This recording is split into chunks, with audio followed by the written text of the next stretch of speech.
Tu n'auras rien, papa, me lança ma fille d'un air suffisant, prête à hériter de la fortune de 185 millions d'euros de sa mère. J'ai attendu en silence que l'avocate lise la page suivante. Son visage est devenu blanc. Le bruit de la pluie contre la fenêtre de mon appartement était devenu ma méditation. Depuis 12 ans, c'était la seule constante dans ma vie, un rythme régulier qui n'exigeait rien de moi, ne me jugeait pas, n'attendait rien de moi. J'étais assis à mon petit bureau dans le coin de mon 2 pièces dans l'est de Vancouver, la lueur de l'écran de mon ordinateur portable se reflétant sur mes lunettes de lecture. Vendredi après-midi signifiait que j'avais 3 déclarations de revenus à terminer avant le week-end. Madame Chen de la laverie en bas. Les Patel qui tenaient l'épicerie du coin.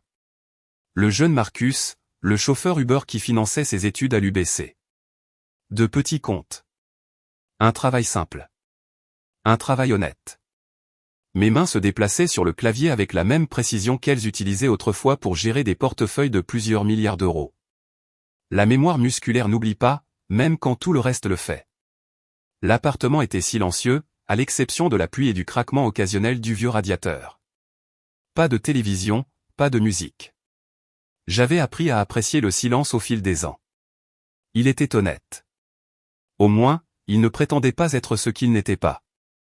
Mon téléphone vibra sur le bureau. Un numéro inconnu de Toronto. J'ai failli ne pas répondre. Je recevais assez d'appels indésirables, mais quelque chose m'a poussé à le prendre. Est-ce que je parle à Thomas Brennan? La voix d'une femme, professionnelle, au ton sec. Monsieur Brennan, ici Patricia Hulbrook du cabinet Ashford & Associates. Je vous appelle concernant la succession de Margaret Brennan.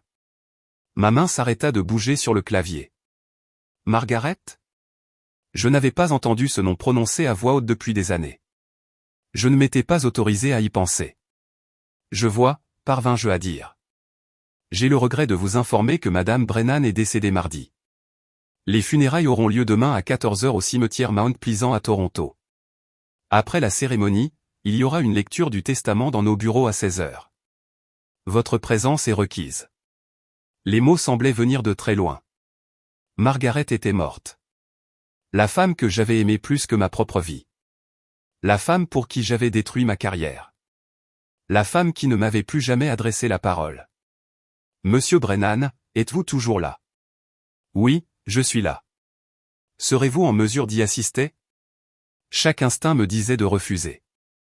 Qu'est-ce que je faisais aux funérailles de Margaret? J'étais l'ex-mari déshonoré, le criminel qui avait volé sa propre entreprise.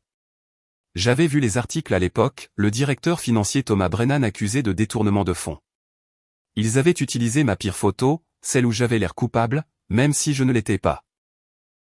Mais quelque chose en moi, un reste têtu de ce que j'avais été, me chuchota que je devais y aller, que je devais au moins cela à Margaret. Je serai là, m'entendis-je dire. Après avoir raccroché, je restai assis, immobile, à regarder la pluie couler en ruisseaux irréguliers sur la vitre. Toronto. Je n'y étais pas retourné depuis 12 ans. Je n'avais pas vu Victoria, ma fille, depuis presque aussi longtemps.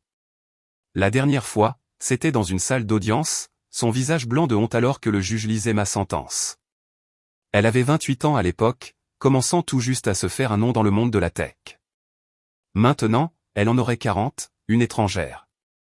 Je fermai mon ordinateur portable et me dirigeai vers le petit placard où je gardais mon seul bon costume. Bleu marine, légèrement démodé, mais bien entretenu. Je l'avais porté à des entretiens d'embauche qui n'avaient jamais abouti, à des réunions avec des agents de probation, au petit cabinet comptable où j'avais finalement trouvé du travail à faire des déclarations de revenus pour des gens qui payaient en espèces et ne posaient pas de questions sur mon passé. Je tins le costume, vérifiant s'il n'y avait ni mythe ni tache. Il ferait l'affaire. Cette nuit-là, je ne pus dormir. Je n'arrêtais pas de penser à la dernière fois que j'avais vu Margaret. C'était dans sa chambre d'hôpital, 3 mois après ma condamnation. Elle se remettait de la crise cardiaque induite par le stress qui avait failli la tuer. Victoria était là aussi, montant la garde comme une sentinelle. « Tu dois partir », avait dit Victoria, sa voix froide. « Tu as fait assez de dégâts. » Margaret avait détourné le visage. Elle ne voulait pas me regarder. Ce silence m'avait fait plus mal que n'importe quel mot. J'étais parti. J'avais pris un bus pour Vancouver, aussi loin de Toronto que possible tout en restant au Canada. J'avais recommencé à zéro, sans réputation, sans relation, sans référence, juste un homme de 60 ans avec un casier judiciaire essayant de se souvenir comment redevenir humain. Le lendemain matin, j'ai pris le premier vol pour Toronto. 6 heures à regarder les nuages et à essayer de ne pas penser. La femme à côté de moi a tenté d'engager la conversation, quelque chose à propos de la visite de ses petits-enfants, mais je devais dégager une aura d'indisponibilité car elle a finalement arrêté d'essayer. Toronto avait l'air différente, plus grande, plus brillante, avec plus de tours encombrant l'horizon. Le chauffeur de taxi qui m'a pris à Pearson a bavardé sur les Raptors et le marché immobilier. J'acquiesçais au bon moment mais n'écoutais pas vraiment. J'avais réservé une chambre dans un petit hôtel près du cimetière. Rien d'extraordinaire, juste un endroit pour me changer et me ressaisir avant les funérailles. À 13h30, j'ai enfilé mon costume bleu marine, noué ma cravate avec des mains qui ne tremblaient que légèrement, et pris un autre taxi pour le cimetière Mount Pleasant. La pluie m'avait suivi depuis Vancouver, une fine brume qui rendait tout gris et indistinct. Il y avait plus de voitures que je ne l'avais prévu. Margaret avait fait de Brennan Technologies, une petite start-up de logiciels, l'une des entreprises technologiques les plus prospères du Canada. Bien sûr, les gens viendraient. Membres du conseil d'administration, employés, partenaires commerciaux, probablement des politiciens. Je suis resté à l'arrière, derrière un grand chêne, observant de loin. Je pouvais voir la foule rassemblée sous un auvent vert. Victoria se tenait à l'avant, les cheveux plus courts que dans mon souvenir, portant une robe noire et des talons qui lui donnaient l'allure de la PDG qu'elle était devenue. Elle était flanquée de 2 hommes en costume coûteux, probablement des cadres de l'entreprise. Le service fut bref. Un pasteur a prononcé des mots sur l'héritage et la contribution. Quelqu'un de l'entreprise a parlé de la vision et du leadership de Margaret. Victoria est restée parfaitement immobile pendant tout ce temps. Son visage était composé, professionnel. Ma fille avait bien appris à porter des masques. Je ne me suis pas approché, je ne me suis pas laissé voir. Quand le service s'est terminé et que les gens ont commencé à retourner à leur voiture, j'ai marché dans la direction opposée, les mains dans les poches, le col relevé contre la brume. Les bureaux d'avocats d'Ashford & Associates occupaient les 3 derniers étages d'une tour de verre dans le quartier financier. Je suis arrivé en avance, une habitude de mon ancienne vie, et j'ai attendu dans le hall, regardant des gens bien habillés passer à la hâte avec des mallettes et des téléphones collés à l'oreille. À 15h50, j'ai pris l'ascenseur jusqu'au 28e étage. La réceptionniste a levé les yeux quand je me suis approché. Non, s'il vous plaît. Thomas Brandon. Quelque chose vacilla dans son expression. Reconnaissance, dégoût. Elle se reprit rapidement. Salle de conférence C.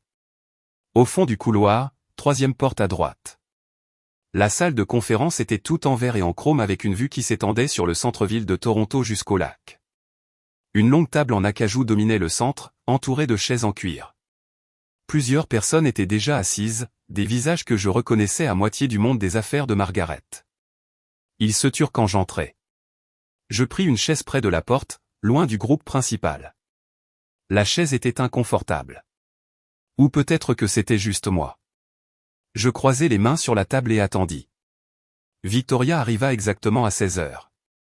Elle se déplaçait avec la même démarche déterminée que Margaret avait autrefois, tout en affaires, tout en contrôle. Elle se dirigea directement vers le bout de la table, le siège qui avait probablement été celui de sa mère lors des réunions du conseil, et s'assit sans regarder autour d'elle. Puis elle me vit. Pendant un instant, son sang-froid se fissura, ses yeux s'écarquillèrent légèrement et la couleur quitta son visage. Puis le masque revint, plus dur qu'avant. « Qu'est-ce que tu fais ici ?» Sa voix traversa la pièce, assez tranchante pour couper. « J'ai été invité, dis-je doucement. Par Madame Ulbrook. C'est une affaire de famille. Tu as renoncé à ce droit quand tu as volé l'entreprise de maman. » Plusieurs personnes bougèrent, mal à l'aise. Je gardai mes mains stables sur la table, ma voix calme. « Je suis ici parce qu'on m'a demandé d'être ici. » La mâchoire de Victoria se crispa, mais avant qu'elle ne puisse répondre, la porte s'ouvrit et Patricia Ulbrook entra. Elle était plus jeune qu'elle n'en avait l'air au téléphone, peut-être au milieu de la quarantaine, avec des cheveux grisonnants tirés en chignon et des lunettes perchées sur son nez. Elle portait une mallette en cuir et se déplaçait avec une autorité tranquille. « Bonjour à tous. Merci d'être venus. Je suis Patricia Ulbrook, associée principale chez Ashford & Associates, et j'ai eu l'honneur d'être l'avocate de la succession de Madame Brennan au cours des 15 dernières années. Elle prit place à la table, se positionnant entre Victoria et moi. Je sais que c'est un moment difficile, alors j'essaierai d'être aussi efficace que possible. Elle ouvrit sa mallette et en sortit un document épais relié dans une couverture bleu foncé. Le dernier testament de Margaret Elizabeth Brennan, exécuté le 15 mars 2024. Victoria se pencha en arrière dans sa chaise, son expression se figeant entre la satisfaction et le droit. Je reconnus ce regard. C'était le même qu'elle avait porté lorsqu'elle avait gagné son premier procès en tant qu'avocate d'affaires, avant de passer à la direction. De la fierté mêlée à la certitude que le monde s'arrangerait comme il le devait. Avant de commencer avec les legs spécifiques, continua Madame Ulbrook, je veux lire la déclaration d'ouverture de Madame Brennan. Elle a beaucoup insisté pour que cela soit lu à haute voix dans son intégralité avant toute autre chose. Elle ajusta ses lunettes et commença à lire d'une voix claire et professionnelle. À ceux qui sont réunis ici, si vous entendez ceci, c'est que je suis parti, et il est temps que certaines vérités soient dites. J'ai vécu ma vie avec de nombreux regrets, mais peut-être aucun plus grand que mon silence. J'ai bâti une entreprise, créé des emplois, gagné de l'argent. Ces choses semblaient importantes à l'époque, mais j'ai aussi détruit la vie d'un homme bon pour protéger mon entreprise, et j'ai laissé ma fille grandir en croyant à des mensonges parce que la vérité était gênante. Ce testament est ma tentative, aussi inadéquate soit-elle, de rétablir enfin la vérité. La pièce était devenue très silencieuse. L'expression de Victoria était passée de confiante à confuse. Madame Ulbrook continua de lire, Thomas Brennan n'a pas détourné d'argent de Brennan Technologies. Je le sais parce que c'est moi qui l'ai fait. Les mots restèrent suspendus dans l'air comme de la fumée. Quelqu'un haleta. Le visage de Victoria était devenu blanc. En 2012, lut Madame Ulbrook, notre entreprise était au bord de l'effondrement. Nous nous étions trop engagés sur 3 grands projets, et notre trésorerie était critique. J'ai pris la décision de réaffecter temporairement des fonds de nos comptes de retraite, me disais-je, pour nous maintenir à flot. C'était illégal. C'était mal. Et c'était entièrement de ma faute. Thomas a découvert ce que j'avais fait lors d'un audit de routine. Il m'a confronté, a menacé d'aller voir les autorités. Je l'ai supplié de ne pas le faire, non pas pour moi, mais pour Victoria. Elle venait de rejoindre l'entreprise. Tout scandale aurait détruit sa carrière avant même qu'elle ne commence. Thomas aimait sa fille plus que tout, alors il m'a fait une offre. Il assumerait la responsabilité des fonds manquants. Il prétendrait qu'il avait détourné de l'argent pour son usage personnel. En échange, j'assurerais l'avenir de Victoria dans l'entreprise, la formerais pour qu'elle prenne éventuellement la relève, la protégerais des retombées. J'ai accepté. Je l'ai laissé se sacrifier, sa réputation, sa vie entière. Je me suis dit que c'était pour Victoria, pour l'entreprise, pour les centaines d'employés qui dépendaient de nous. Mais en réalité, c'était de la lâcheté. Thomas est allé en prison pour des crimes que j'ai commis. Il a perdu sa licence, sa carrière, sa famille, et je n'ai rien dit. J'ai bâti mon empire sur son silence. Madame Ulbrook fit une pause, prit une gorgée d'eau du verre à son coude.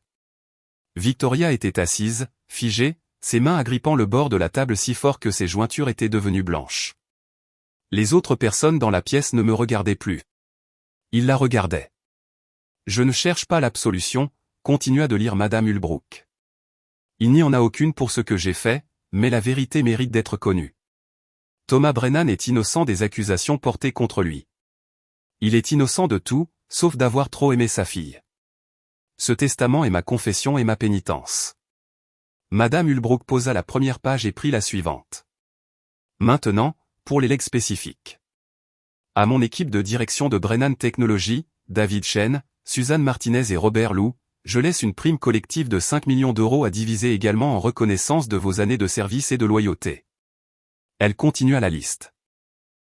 Des dons généreux à des œuvres de charité, des fonds de bourse au nom des parents de Margaret, le pantouse de l'entreprise à David Chen, qui avait apparemment été le bras droit de Margaret pendant des années. Ensuite, à ma fille, Victoria Elizabeth Brennan. Victoria se redressa légèrement, les yeux fixés sur le visage de Madame Ulbrook. Victoria, tu es ma plus grande réussite et mon plus grand échec. Je t'ai donné toutes les opportunités, tous les avantages, toutes les chances de réussir. Mais je t'ai aussi appris à valoriser le succès plus que l'intégrité, les apparences plus que la vérité. J'espère qu'un jour tu pourras me pardonner pour ça. Je te laisse la somme de 25 €, 1 euro pour chaque année où tu as travaillé chez Brennan Technologies, avec le message suivant, l'argent que tu n'as pas gagné corrompt. Le leadership que tu n'as pas appris détruit. Recommence, comme ton père l'a fait un jour, et peut-être deviendras-tu la personne que tu étais censé être. Le silence qui suivit fut absolu. Le visage de Victoria était passé par plusieurs nuances de blanc pour atteindre quelque chose approchant le gris. Sa bouche s'ouvrit, se referma, s'ouvrit à nouveau. Aucun mot ne sortit. Le reste de ma succession. Lut Madame Holbrook, sa voix stable et claire, y compris toutes les actions de Brennan Technologies, toutes les propriétés, tous les comptes d'investissement, tous les droits de propriété intellectuelle, et tous les autres actifs totalisant environ 185 millions, je le laisse à mon ancien mari, Thomas Brennan, le seul homme vraiment honnête que j'ai jamais connu. La pièce éclata, pas bruyamment.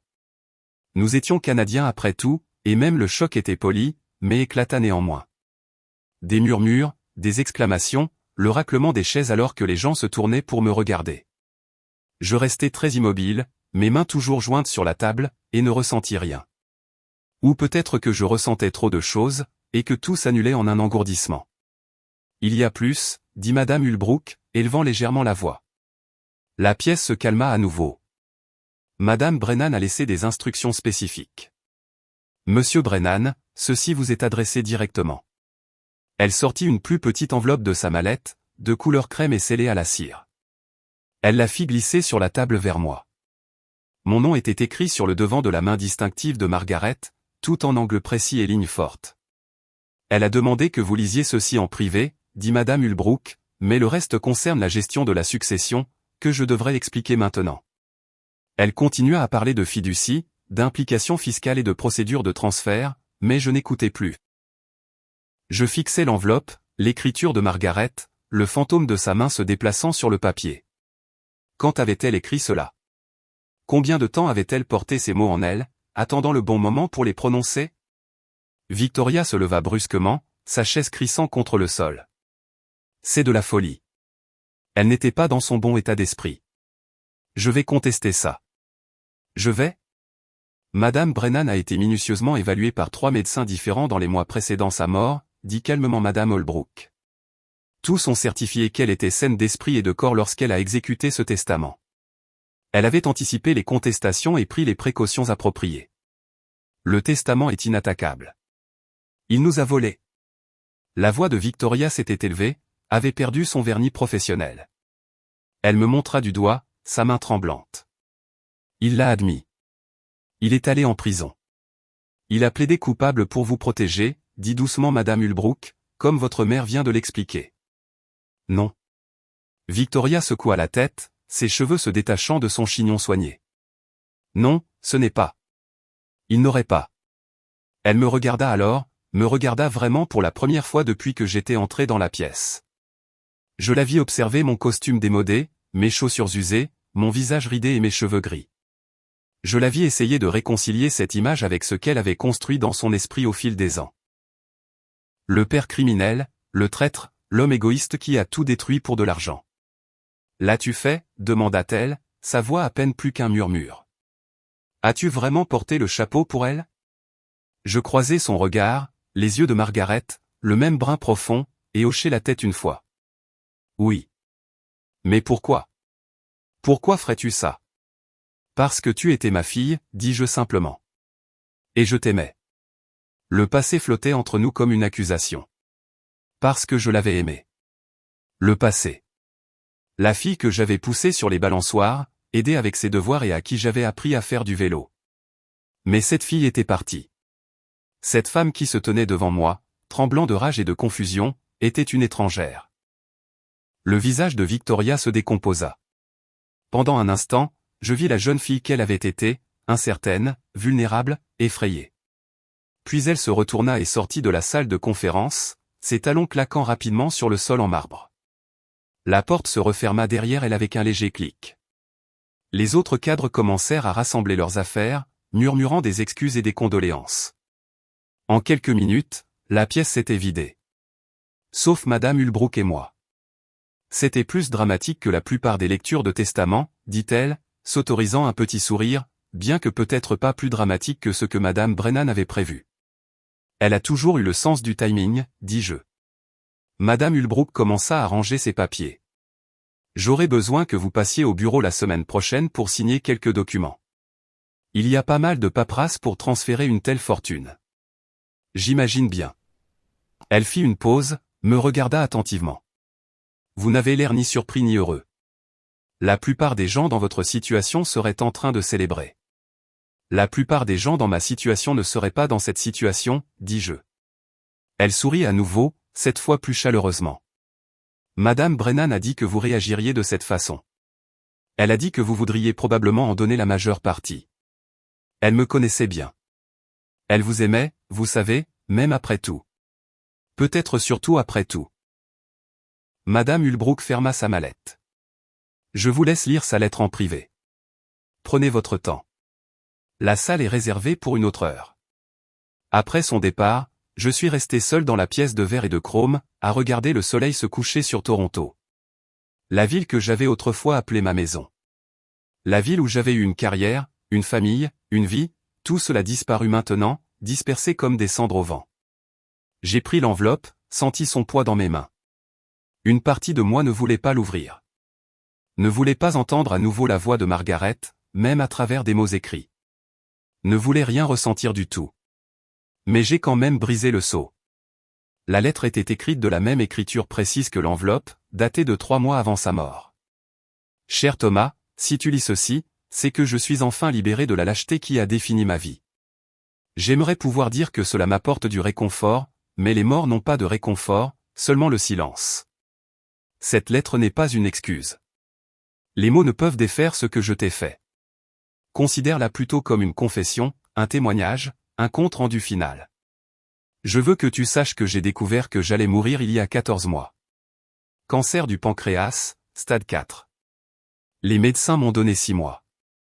J'ai tenu 14 mois par pure obstination et grâce aux meilleurs soins médicaux que l'argent puisse acheter. Mais même l'argent a ses limites. Et je suis arrivé aux miennes. Quand j'ai reçu le diagnostic, ma première pensée a été le soulagement. Pas pour moi, mourir est terrifiant, Thomas. Peu importe combien tu as vécu. Mais le soulagement qu'enfin j'aurai une excuse pour dire la vérité. Qu'était l'entreprise comparée à la mort? Qu'était la réputation comparée à affronter ce qui vient après avec une conscience tranquille? Mais même alors, j'ai hésité. Je me suis dit que je devais arranger les choses correctement, que je devais m'assurer que Victoria serait protégée, que je devais structurer la succession de l'entreprise. Des mensonges, tous autant qu'ils étaient. La vérité est que j'étais toujours une lâche, même face à la mort. C'est Victoria elle-même qui m'a finalement poussé à agir. Il y a 3 mois, elle est venue me voir avec des plans pour développer l'entreprise dans le développement de l'IA. Elle était si excitée, si fière. Elle m'a montré son plan d'affaires, ses projections, sa stratégie. C'était un travail brillant. Elle a toujours été brillante. Mais il manquait quelque chose. Un noyau d'intégrité qui aurait dû être là. Et si la technologie est mal utilisée, lui ai-je demandé. Et si elle nuit aux gens? Ce n'est pas notre problème, a-t-elle dit. Nous ne sommes pas responsables de la façon dont les gens utilisent nos produits. Et j'ai réalisé que c'est moi qui lui avais appris ça. Je lui avais appris que le succès justifie n'importe quel coût, que les affaires sont amorales, que tu fais ce que tu dois faire pour gagner. Je lui avais appris ces choses par l'exemple, en gardant le silence sur ce que j'avais fait, en te laissant porter le blâme. Je t'ai transformé en son conte moralisateur, l'homme faible qui a volé parce qu'il n'était pas assez fort pour réussir légitimement. Et elle a appris la leçon que j'avais voulu. Sois forte. Sois impitoyable. Ne laisse jamais le sentimentalisme entraver la victoire. J'ai créé un monstre, Thomas. Pas Victoria. Elle est encore capable d'être la personne qu'elle aurait dû être. Mais la version d'elle que j'ai façonnée, moulée, entraînée à suivre mes pas, cette version est un monstre. Et c'est de ma faute. Donc ce testament n'est pas de la générosité. C'est une pénitence. C'est une stratégie. C'est ma dernière tentative d'être la mère que Victoria méritait, même si elle me détestera pour ça. L'argent que je te laisse, je sais que tu n'en veux pas. Je sais que tu en donneras probablement la majeure partie. C'est bien. C'est attendu. Mais je te laisse aussi Brennan Technologies. Et là, je te demande quelque chose. Ne laisse pas l'entreprise mourir. Ne la vends pas en morceaux ou ne la ferme pas. Elle emploie 3000 personnes. Elle fournit des soins de santé, des retraites, des opportunités. Ces gens sont innocents de mes crimes et des tiens. Ils méritent mieux que d'être les victimes de notre guerre avec nous-mêmes. Mais aussi, ne la laisse pas à Victoria. Pas encore. Pas tant qu'elle ne l'aura pas mérité. Pas tant qu'elle ne comprendra pas ce que signifie réellement le leadership. Dirige-la si tu le peux. Engage quelqu'un pour la diriger si tu ne le peux pas, structure-la comme tu en as besoin. Mais s'il te plaît, Thomas, fais en quelque chose qui vaille la peine d'être hérité. Fais en un endroit où l'intégrité compte, où les gens comptent, où le succès se mesure par plus que les marges bénéficiaires. Fais en ce qu'elle aurait dû être depuis le début. Si Victoria devient un jour la personne qu'elle devrait être, la personne que j'aurais dû élever, alors donne-la lui. Mais seulement alors. C'est tout ce que je demande. J'ai également inclus des documents sur mes crimes, des relevés bancaires originaux, des emails, des mémos, tout ce qui prouve ce que j'ai fait. Donne-les aux autorités si tu le veux. Lave officiellement ton nom. Tu as mérité ce droit. Ou garde-les privés et laisse la vérité exister dans le testament. C'est ton choix. Je ne sais pas s'il y a une vie après la mort, Thomas. Je ne sais pas si je serai jugé pour ce que j'ai fait. Mais s'il y en a une, et si je le suis, j'espère que celui qui jugera prendra en compte que j'aimais notre fille. Je l'aimais tellement que j'étais prête à détruire un homme bon pour la protéger. Cet amour était égoïste. Cet amour était de la lâcheté. Cet amour a causé un tort irréparable. Mais c'était de l'amour. Je suis désolé. Ces mots sont inadéquats. Je le sais. Désolé ne peut pas te rendre 12 ans. Désolé ne peut pas restaurer ta réputation. Désolé ne peut pas reconstruire ta relation avec Victoria. Désolé n'est qu'un mot, mais c'est tout ce qu'il me reste à te donner, avec de l'argent dont tu ne veux pas et une entreprise que tu n'as jamais demandée. Utilise-les mieux que moi. Margaret. J'ai lu la lettre 3 fois, puis je l'ai pliée soigneusement et l'ai remise dans l'enveloppe. Mes mains ne tremblaient pas. Mes yeux n'étaient pas humides. Je me sentais étrangement calme, comme si j'avais enfin atteint la fin d'un très long voyage pour ne trouver que du vide. Margaret était morte. La vérité était sortie. Victoria savait ce que j'avais fait, ce que sa mère avait fait, et j'étais soudainement, absurdement, incroyablement riche. Rien de tout cela ne semblait réel. Je me suis levé, j'ai pris l'enveloppe et je me suis dirigé vers la fenêtre.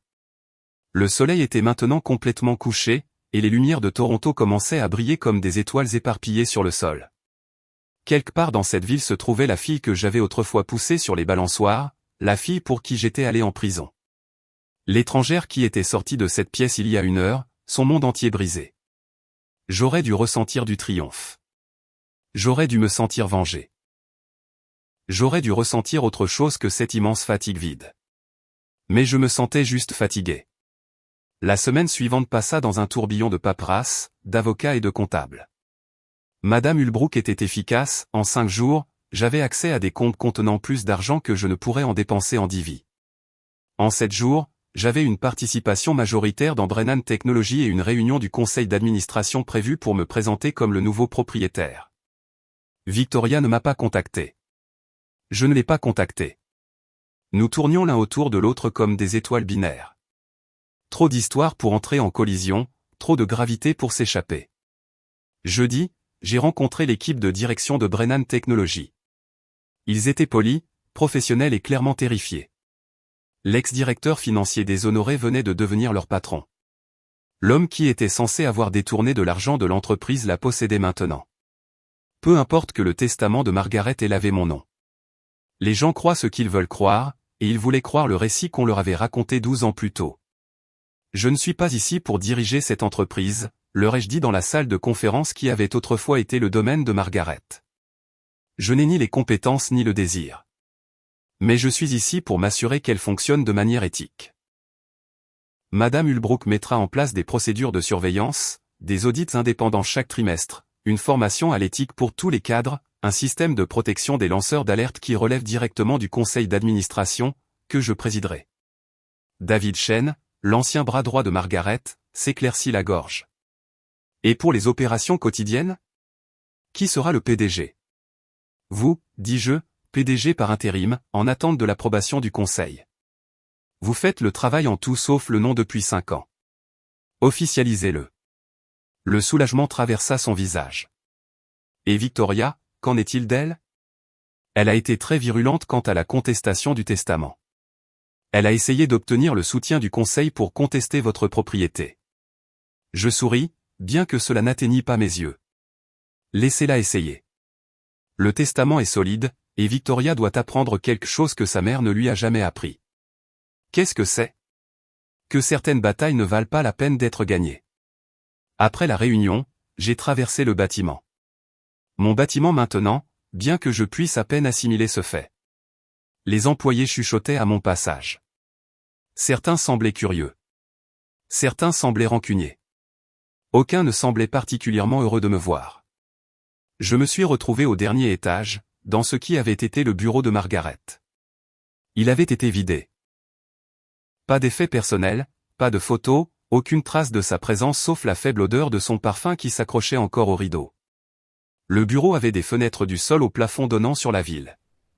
Je me suis tenu là où Margaret avait dû se tenir des milliers de fois, regardant son royaume. Avait-elle jamais regretté ce qu'elle avait fait, ou s'était-elle convaincue que c'était justifié, nécessaire, le prix du succès? Mon téléphone vibra. Un texto d'un numéro inconnu. On peut parler? Je le fixai pendant un long moment. 2 mots et une initiale. Ma fille me contactant après 12 ans de silence. Demandant quelque chose qu'elle n'avait jamais eu à demander auparavant. Mon temps, mon attention, ma volonté de l'écouter. Je pouvais l'ignorer. Laisser mariner dans sa propre confusion et sa colère. Lui faire ressentir une fraction de ce que j'avais ressenti. Assis dans cette cellule de prison, sachant que ma fille pensait que j'étais un criminel. Mais la vengeance n'avait jamais été mon style. Et d'ailleurs, j'étais fatigué de porter la colère. Fatigué de porter quoi que ce soit. Je répondis, samedi, 10h. Van sur Queen Street. Sa réponse arriva immédiatement. J'y serai. Samedi arriva, froid et lumineux. Un de ces jours d'automne où le soleil brille mais ne fournit aucune chaleur. Je suis arrivé au café en avance, j'ai commandé un café noir et pris une place près de la fenêtre. L'endroit était bondé de monde le week-end, des étudiants avec des ordinateurs portables, des couples partageant des pâtisseries, des familles essayant de contenir des enfants énergiques. Victoria arriva exactement à 10h, ponctuelle comme toujours. Elle avait l'air différente, plus petite en quelque sorte, moins soignée. Ses cheveux étaient attachés en une simple queue de cheval, et elle portait un jean et un pull au lieu de ses tailleurs habituels. Elle m'aperçut, hésita, puis s'approcha avec les pas prudents de quelqu'un naviguant sur un champ de mine. « Salut, dit-elle. »« Salut. Je peux m'asseoir ?» Je lui fis signe de prendre la chaise en face de moi. Elle s'assit, commanda un latte au serveur qui passait, puis croisa les mains sur la table dans un geste qui me rappelait douloureusement moi-même. Pendant un long moment, nous nous sommes juste regardés. J'ai essayé de trouver des traces de la petite fille que j'avais connue dans le visage de cette femme. Elle était là, cachée sous des couches de temps, d'expérience et de douleur. Mais elle était là. Je ne sais pas par où commencer, dit finalement Victoria. Le début fonctionne généralement. Elle sourit légèrement à cela. Un fantôme de l'humour facile que nous avions partagé autrefois. Quel début? Il semble y avoir plusieurs versions, et je ne sais plus laquelle est la vraie. La vraie, dis-je. C'est toujours le meilleur point de départ. Elle prit une profonde inspiration. Je me souviens de toi comme du meilleur père du monde. Tu venais à tous mes matchs de foot. Tu m'as aidé à construire ce volcan pour la foire scientifique. Tu m'as appris à faire du vélo et tu m'as dit que c'était normal d'avoir peur, mais que je devais essayer quand même. Tu me donnais l'impression que je pouvais tout faire. Tu le pouvais. Tu l'as fait. Puis soudain, tu étais un criminel. Maman a dit que tu volais l'entreprise depuis des années. Elle a dit que tu nous avais trahis. Trahi tout le monde. Elle m'a montré les relevés bancaires, les virements, les preuves. Elle a dit que tu avais avoué. Je ne voulais pas le croire, mais il y avait des preuves. Tes aveux, ton plaidoyer de culpabilité, la prison. Je me souviens. J'étais si en colère, si confuse. Comment pouvais-tu tout jeter pour de l'argent? Nous avions de l'argent. Nous avions du succès. De quoi avais-tu besoin de plus? Pensais-je. Elle s'arrêta, déglutit difficilement. Je pensais que tu aimais l'argent plus que tu nous aimais. Le serveur apporta son latte. Elle enroula ses mains autour, mais ne but pas, puis, maman est morte, continua-t-elle. Et ce testament, cette lettre. Et soudain, tout ce que je pensais savoir était un mensonge. Tu n'as rien volé. Tu as tout sacrifié pour moi, pour protéger ma carrière, mon avenir. Et j'ai passé 12 ans à te détester pour ça. Tu ne savais pas, dis-je doucement. Ta mère s'est assurée que tu ne saches pas, mais j'aurais dû. J'aurais dû remettre en question. J'aurais dû me demander. J'aurais dû. Sa voix se brisa. Tu étais mon père. J'aurais dû croire en toi. Tu avais 28 ans. Ta mère était ton héroïne, ta patronne, ton mentor. Elle t'a dit que j'étais coupable. T'as montré des preuves. Qu'aurais-tu pu croire d'autre? La vérité? Elle leva les yeux vers moi, les yeux brillants de larmes. J'aurais dû croire la vérité. La vérité était cachée. Ta mère s'en est assurée. Je la déteste pour ça. Les mots sortirent féroces, en colère. Je déteste qu'elle m'ait menti. Je déteste qu'elle t'ait laissé souffrir. Je déteste qu'elle ait bâti son empire sur ton sacrifice et ne me l'ait jamais dit. Je déteste qu'elle soit morte pour que je ne puisse pas lui crier dessus. Elle était mourante quand elle a écrit ce testament, dis-je. Elle a eu des mois pour reconsidérer, pour le changer, pour garder ses secrets. Elle a choisi de dire la vérité. Cela a demandé du courage. Trop peu, trop tard, peut-être, mais c'est plus que ce que beaucoup de gens parviennent à faire. Victoria essuya ses yeux avec le dos de sa main, un geste si jeune que ça faisait mal à voir. J'ai essayé de contester le testament. Tu le savais? David l'a mentionné. J'ai engagé 3 avocats différents. Ils m'ont tous dit la même chose. C'est bétonné. Maman s'en est assurée. Donc, je ne peux même pas me battre. Je ne peux même pas prétendre avoir une chance. C'est juste fini. Le poste de PDG pour lequel j'ai travaillé 12 ans, parti. L'héritage que j'attendais, parti. La mère que je pensais connaître n'a jamais existé. Le père que j'ai détesté pendant des années, innocent. Toute ma vie construite sur des mensonges. Elle rit, mais un rire amer. 25 €. C'est ce que je vaux. 1 euro pour chaque année où j'ai travaillé dans une entreprise que ma mère a bâtie sur la fraude et le sacrifice de mon père. C'est presque poétique. Elle voulait que tu recommences à zéro, dis-je. Que tu apprennes ce que signifie gagner quelque chose plutôt que d'en hériter. Elle voulait me punir. Peut-être. Ou peut-être qu'elle voulait te sauver. Victoria me regarda alors, vraiment, son expression brute et interrogatrice. Que veux-tu, papa? Tu as l'argent, l'entreprise, tout. Tu pourrais me détruire complètement. Tu pourrais t'assurer que je ne travaille plus jamais dans la tech. Tu pourrais dire à tout le monde ce que maman a fait, ce que je ne savais pas. Tu pourrais. Je ne veux pas de vengeance, Victoria. Alors quoi? Que veux-tu? C'était une bonne question. Que voulais-je? Pendant 12 ans, je n'avais rien voulu. Je m'étais entraîné à ne rien vouloir. J'avais appris à vivre modestement, à avoir peu de besoins, à attendre moins. Et maintenant, j'avais tout et je ne savais toujours pas ce que je voulais. Je veux que tu ailles bien, dis-je finalement. Je veux que tu apprennes ce que ta mère n'a jamais appris. Que l'intégrité compte plus que le succès. Que qui tu es compte plus que ce que tu possèdes. Que certains prix sont trop élevés, peu importe ce que tu achètes. Comment suis-je censé faire ça? J'ai 40 ans. Je ne sais pas être quelqu'un d'autre que celle que maman a fait de moi. Alors apprends. Recommence à zéro. Découvre qui est Victoria Brennan quand elle n'est pas la fille de Margaret Brennan ou la victime de Thomas Brennan ou la PDG de Brennan Technologies. Juste Victoria, juste toi. Je ne sais pas comment. Moi non plus, dis-je. Il y a 12 ans, j'étais un criminel condamné sans emploi, sans argent, sans perspective. J'ai dû comprendre comment redevenir humain à partir de zéro. Ce n'était pas facile. Certains jours, ce n'était même pas possible. Mais je l'ai fait. Comment? En acceptant que l'ancienne vie était partie, que je ne pouvais pas la récupérer et que je ne devais pas le vouloir. En trouvant de la valeur dans les petites choses. La gratitude de Madame Chen quand je lui ai fait économiser 40 € sur ses impôts. L'invitation des Patel au mariage de leur fille. Marcus m'envoyant une photo de sa remise de diplôme de l'UBC. De petites choses, des choses honnêtes, des choses réelles. Victoria pleurait maintenant, sans essayer de le cacher.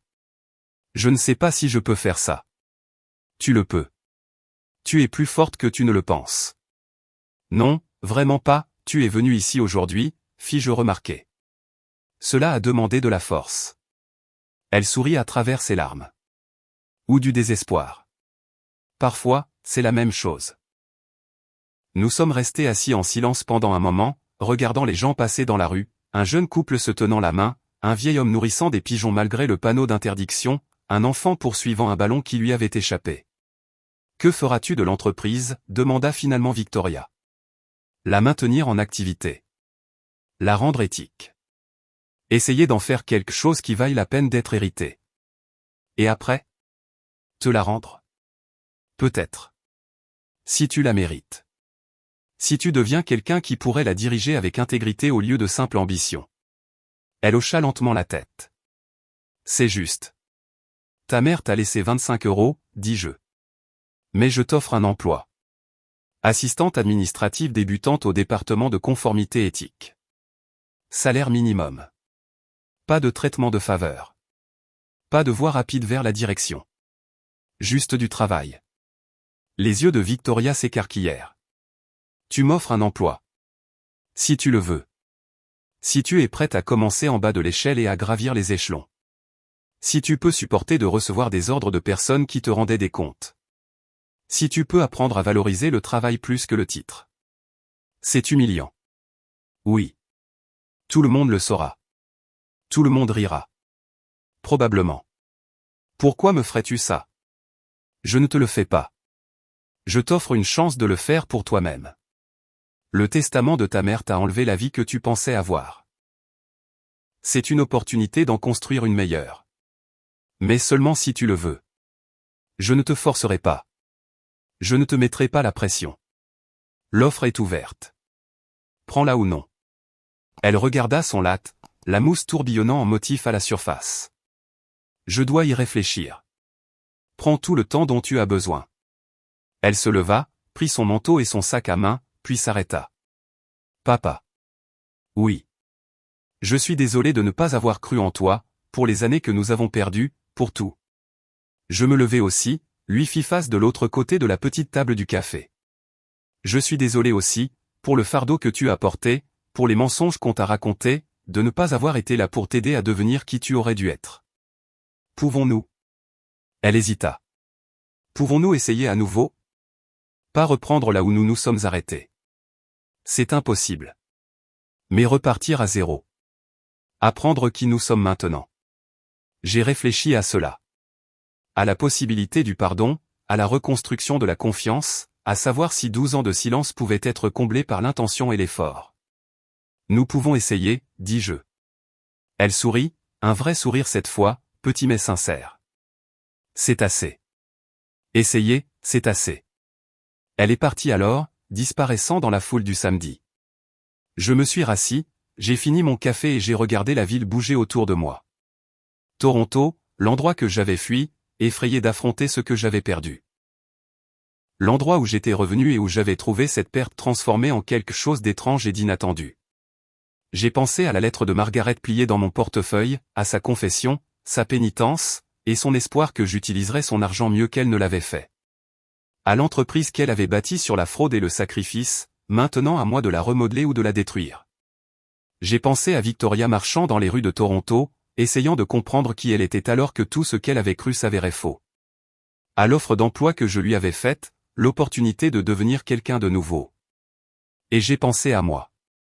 Thomas Brennan, 63 ans, ancien directeur financier, criminel condamné, préparateur de déclaration de revenus pour petites entreprises, et maintenant, absurdement, incroyablement, propriétaire d'un empire de 185 millions d'euros. Que allais-je en faire? La réponse est venue lentement, comme une aube naissante. Je ferai ce que Margaret avait demandé. Maintenir l'entreprise en activité, la rendre éthique, en faire quelque chose qui vaille la peine d'être hérité. Mais je ferai aussi plus que cela. J'utiliserai l'argent pour créer des secondes chances, des bourses pour les personnes ayant un casier judiciaire, des formations professionnelles pour ceux qui réintègrent la société après la prison, des programmes de réhabilitation, une aide juridique pour ceux qui ne peuvent pas se payer un avocat de la défense. Toutes les choses que j'aurais souhaité exister il y a 12 ans lorsque j'avais été libéré de prison avec rien d'autre qu'un casier et une réputation. Je transformerai Brennan Technologies en un terrain d'essai pour Victoria. Pas un cadeau, mais une opportunité. Un endroit où elle pourrait apprendre à diriger avec intégrité si elle le choisissait. Un endroit où elle pourrait mériter ce qui lui avait été enlevé si elle était prête à travailler pour cela. Et je garderai mon appartement à Vancouver, ma vie simple, mon petit cabinet comptable. Parce que ces choses étaient réelles d'une manière que la richesse ne pourrait jamais l'être. Elles étaient méritées, choisies, vécues. Elles étaient miennes d'une manière que l'argent hérité ne le serait jamais. Le chèque que j'écrirais à Victoria pour son premier salaire vaudrait plus que n'importe quel héritage. Ce serait le premier euro qu'elle aurait vraiment gagné, libre de l'ombre de sa mère et du sacrifice de son père. Et peut-être qu'un jour, elle le comprendrait. Ou peut-être pas. Peut-être qu'elle rejetterait l'emploi, l'opportunité, la chance de recommencer. Ça ferait mal, mais ce serait son choix, sa vie à vivre, ses erreurs à faire, son chemin à parcourir. Je ne pouvais pas la sauver d'elle-même, pas plus que Margaret ne pouvait me sauver de mes choix, ou que je ne pouvais sauver Margaret des siens. Nous devons tous suivre nos propres routes, prendre nos propres décisions, vivre avec nos propres conséquences. Mais je pouvais lui offrir une carte, un point de départ, un premier pas. Le reste dépendrait d'elle. Je me suis levé, j'ai laissé de l'argent sur la table pour le café et un pourboire généreux, et je suis sorti sous le soleil d'automne. L'air était froid mais pur, vif sur mon visage. Toronto sentait les gaz d'échappement, les marrons grillés et la possibilité. J'avais un vol pour Vancouver ce soir-là. Madame Chen avait besoin que je finisse ses impôts. Les Patel voulaient des conseils sur la constitution de leur entreprise en société. Marcus envisageait d'acheter une voiture et voulait de l'aide pour comprendre les conditions du prêt. De petites choses, des choses honnêtes, des choses réelles. Mais d'abord, j'avais un dernier arrêt à faire. Le cimetière Mount Pleasant était calme le samedi après-midi. Juste le vent, le trafic lointain et le son doux de mes pas sur le chemin. J'ai trouvé facilement la tombe de Margaret. De la terre fraîche, des fleurs fraîches, une simple pierre tombale en granit avec son nom et ses dates, et l'inscription « Elle a bâti des empires, mais a oublié de se construire elle-même ». Je suis resté là longtemps, les mains dans les poches, regardant cette pierre. Tant de choses que j'aurais pu dire, tant d'accusations, de regrets, de « et si », mais tout cela semblait petit et inutile maintenant, dit à quelqu'un qui ne pouvait plus les entendre. Je prendrai soin de l'entreprise, dis-je finalement, ma voix calme dans le cimetière vide. Et je prendrai soin de Victoria si elle me le permet. C'est tout ce que je peux promettre. Le vent bruissait dans les arbres, transportant l'odeur des feuilles d'automne et d'une pluie lointaine. J'ai attendu comme si Margaret pouvait répondre, comme si l'univers pouvait me donner un signe que je faisais la bonne chose. Mais il n'y avait que le silence, et peut-être que c'était une réponse suffisante. Je me suis retourné et j'ai marché vers les portes du cimetière, vers le taxi qui m'emmènerait à l'aéroport, vers le petit appartement à Vancouver où ma vie attendait, petite, honnête et réelle. Derrière moi, la tombe de Margaret se tenait silencieuse sous le soleil d'automne, gardant des secrets qui n'avaient plus d'importance, des vérités qui avaient enfin été dites, et un héritage que je passerai le reste de ma vie à essayer de racheter. Pas pour elle, ni même pour Victoria, mais pour moi-même. Parce qu'à la fin de tout, après la trahison et le sacrifice, après la prison et le silence, après l'argent et la révélation, ce qui comptait n'était pas ce que vous possédiez ou ce que vous aviez perdu ou qui vous avait fait du tort. Ce qui comptait, c'était qui vous choisissiez d'être quand tous les mensonges tombaient et que vous vous teniez seul avec rien d'autre que votre propre conscience et le choix de ce qu'il fallait faire ensuite. J'ai choisi l'intégrité. J'ai choisi les secondes chances. J'ai choisi de croire que les gens pouvaient changer, que Victoria pouvait devenir quelqu'un que Margaret n'a jamais été, que je pouvais utiliser la richesse pour créer plus que ce que Margaret n'a jamais eu. Peut-être étais-je naïf. Peut-être étais-je stupide. Peut-être que 12 ans à vivre modestement m'avaient rendu tendre, incapable de comprendre le monde impitoyable dans lequel je remettais les pieds. Mais j'avais passé 12 ans à réapprendre à être humain, à trouver de la valeur dans la simplicité, un sens dans l'honnêteté, la paix en lâchant la colère. Je n'allais pas oublier ces leçons maintenant. Le chauffeur de taxi m'a demandé où j'allais. Je lui ai donné l'adresse de l'aéroport, puis je me suis installé sur le siège arrière et j'ai regardé Toronto disparaître derrière moi. Les tours de verre, la circulation, les rues animées où les gens se croisaient sans lever les yeux. Mon téléphone vibra. Un texto de Victoria. J'ai réfléchi à cette offre d'emploi. Je peux avoir le week-end pour décider. Je répondis, prends tout le temps dont tu as besoin. L'offre n'expire pas, 3 points apparurent, montrant qu'elle écrivait. Ils disparurent. Apparurent à nouveau, disparurent. Finalement, un message arriva. Merci pour tout. Pour le sacrifice, pour la chance, pour ta volonté d'essayer. Je ne mérite rien de tout ça. Aucun de nous ne mérite quoi que ce soit, répondis-je. Nous recevons juste ce que nous recevons et essayons d'en faire quelque chose de valable. Les points apparurent une fois de plus. Alors je t'appellerai lundi. Tu répondras. J'ai rangé mon téléphone et j'ai regardé les banlieues céder la place aux terres agricoles. Puis l'étalement autour de l'aéroport. Dans quelques heures, je serai de retour à Vancouver, dans mon petit appartement avec la pluie sur les fenêtres et le radiateur qui craque. De retour aux impôts de Madame Chen, aux questions commerciales des Patel et aux préoccupations de prêt automobile de Marcus. De retour à ma vraie vie. Mais maintenant, cette vie venait avec un ajout, une responsabilité de 185 millions d'euros, une entreprise à remodeler et une fille à aider à se reconstruire. Ce n'était pas la fin à laquelle je m'attendais lorsque Patricia Hulbrook m'a appelé au sujet de la mort de Margaret. Ce n'était pas la fin que j'aurais choisie, si quelqu'un me l'avait demandé. Mais c'était la mienne, mon histoire, mon choix, et peut-être que c'était suffisant. L'avion décolla dans un ciel devenant rose et or avec le coucher du soleil, me transportant vers l'ouest, vers la maison et vers ce qui allait suivre.